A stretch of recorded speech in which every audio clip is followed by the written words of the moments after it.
Shalom, kekasih Tuhan yang saya kasihi di dalam Tuhan Yesus Kristus. Hari ini kita akan membahas tentang apa itu mimpi. Jadi mimpi ini saya sudah 4 kali bermimpi tentang ada ketinggian air kurang lebih 50 meter. Lalu ditumpahkan, dan mimpi yang sama sebanyak 4 kali.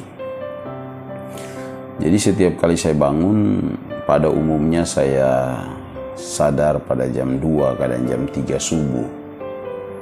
Jadi ketika seseorang mimpi bangun di jam-jam segitu dan jantungnya berdebar, pasti mendekati kenyataan. Dan ini saya sudah sempat menyampaikan 3 kali di gereja saat saya berkhotbah. Saya sempat mengingatkan kepada jemaat bahwa kalau saya dapat mimpi seperti itu, berarti kemungkinan besar hal-hal itu akan bisa terjadi, sehingga kita harus mempersiapkan diri dengan baik. Jadi waktu itu saya masih ingat jelas, baru 3 minggu yang lalu saya sempat menyampaikan saat saya berkhotbah, saya selipkan dengan kalimat tersebut bahwa saya bermimpi air dengan ketinggian 50 meter lalu tumpah. Jadi saya mikir ini kalau terjadinya di Surabaya, maka kita tidak bisa menyelamatkan diri, karena di Surabaya tidak ada satu gunung pun kecuali pasrah menerima kenyataan. Nah, memang apa yang dikeluarkan oleh BMKG kalau tidak salah bulan yang lalu, bahwa Indonesia adalah masuk di dalam status rawan bencana. Dan ini terlebih ke Pulau Jawa. Ternyata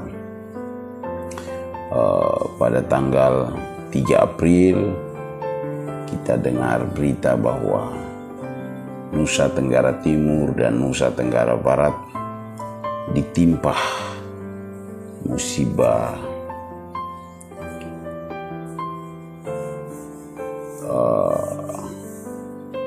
banjir dan longsor. Satu hal yang sering saya lakukan ketika bermimpi buruk, maka solusinya adalah bangun, baca Alkitab, nyanyi satu lagu, doa. Karena ketika kita mendapatkan beberapa mimpi, memang ada sebagian orang mengatakan mimpi itu adalah bunga tidur, ada yang mengatakan mimpi itu adalah karena capek dalam bekerja, dan mungkin itu juga akibat dari sangat lelah di dalam setiap pekerjaan, akhirnya pulang tidur dapat mimpi. Namun yang ketiga, mimpi itu juga adalah petunjuk Tuhan. Kalau kita lihat secara alkitabiah, memang sangat alkitabiah, karena waktu malaikat Allah datang mengkonfirmasikan tentang kandungan Maria, itu dia datang lewat mimpi kepada Yusuf untuk mengkonfirmasikan. Karena kalau tidak dikonfirmasikan oleh malaikat, Yusuf bisa saja tidak menerima Maria. Karena bagi Yusuf, dia belum hidup bersama dengan Maria. Bagaimana mungkin Maria mengandung? Sehingga malaikat datang lewat mimpi. Dan Yusuf percaya bahwa apa yang dia mimpi itu adalah petunjuk Tuhan. Lalu seperti Raja Firaun, dia bermimpi tentang 7 tahun kelimpahan, 7 tahun kekeringan. Itu kan arti mimpi yang disampaikan oleh Yusuf kepada Raja Firaun saat di tanah Mesir. Jadi mimpi bisa dikatakan adalah satu petunjuk Tuhan. Jadi apa yang harus kita lakukan saat kita mendapatkan mimpi-mimpi buruk? Kalau kita dapat mimpi-mimpi buruk, itu pertanda bagi kita untuk bagaimana kita menyiasati dengan doa. Jadi doa yang sungguh, sampaikan itu kepada hamba Tuhan, sampaikan itu kepada orang-orang dekat kita, supaya semuanya serentak berdoa agar sesuatu yang mau menimpa kita bisa Tuhan menolong kita atau memberikan belas kasih. Saya mengingat seperti Hizkia.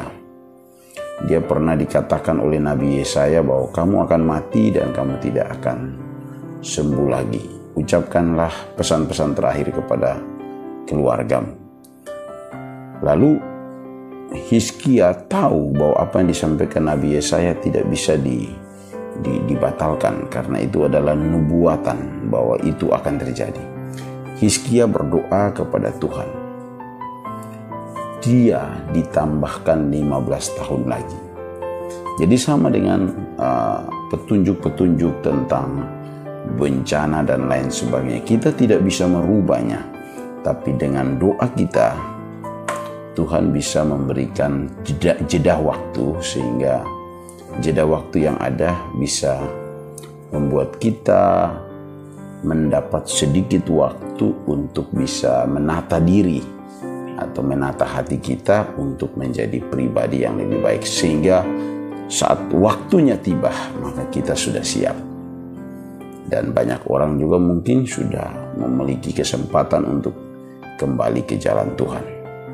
Jadi kita tidak bisa membatalkan apa yang sudah disampaikan oleh BMKG atau apa yang saya sudah lihat di dalam mimpi. Jadi saya sudah beberapa kali, 3 kali saya katakan, kalau orang bermimpi bangun jam 2, jam 3 jantungnya berdebar, itu mendekati kenyataan. Dan setelah saya ucapkan itu 3 minggu kemudian, kejadian di Nusa Tenggara Timur dan Nusa Tenggara Barat. Jadi apa yang kita harus lakukan? Mari kita lakukan dengan hati yang tulus kepada Tuhan, percaya bahwa Tuhan selalu bersama dengan kita. Tuhan Yesus memberkati.